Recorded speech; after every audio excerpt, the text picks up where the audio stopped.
Back again dengan Timothy Atanasios, masih di Double Dose, masih membangun spiritualitas sehari-hari di tengah dunia bergerak terlalu sibuk ini.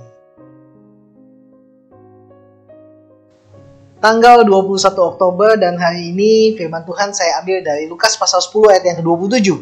Judulnya saya berikan judul Mind and Understanding. Demikianlah bunyi firman Tuhan. Jawab orang itu, kasihilah Tuhan Allahmu dengan segenap hatimu, dengan segenap jiwamu, dengan segenap kekuatanmu, dan dengan segenap akal budimu. Dan kasihilah sesama manusia seperti dirimu sendiri. Tuhan memberikan pikiran kepada manusia untuk digunakan secara optimal.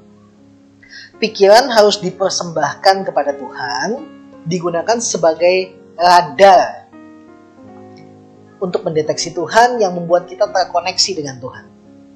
Dalam bahasa Yunani, kata akal budi adalah terjemahan dari kata dianoia, yang berarti mind, pikiran, dan understanding, pengertian.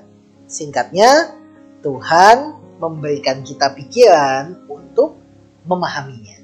Sekali lagi, Tuhan memberikan kita pikiran untuk memahaminya.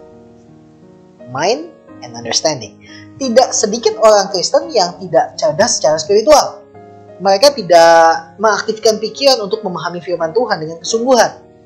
Padahal untuk berbagai bidang profesional yang mereka gumuli, mereka menggunakan pikiran mereka secara optimal. Hanya ketika mereka mulai menggumuli kebenaran firman Tuhan, mereka stop menggunakan pikirannya secara optimal. Mereka jadi nggak punya pikiran. Kurang lebih seperti itu. Saya jahat ya, mohon maaf ya. Nah, mengapa mereka menjadi ignorance ketika berurusan dengan firman Tuhan? Padahal cukup banyak orang Kristen yang senang dengan tafsiran Alkitab yang aneh-aneh. Padahal firman Tuhan hanya perlu diberikan pengertian yang normal dalam konteks yang normal. Sekali lagi, firman Tuhan hanya perlu diberikan pengertian yang normal dalam konteks yang normal.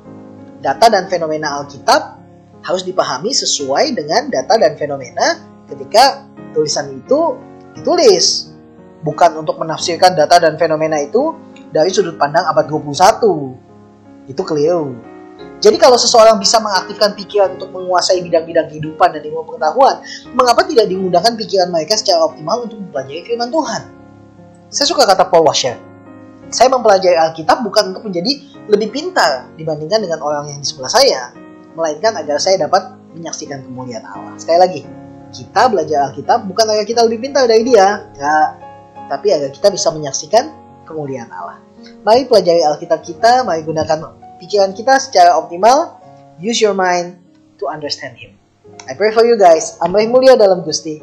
Tuhan Yesus memberkati.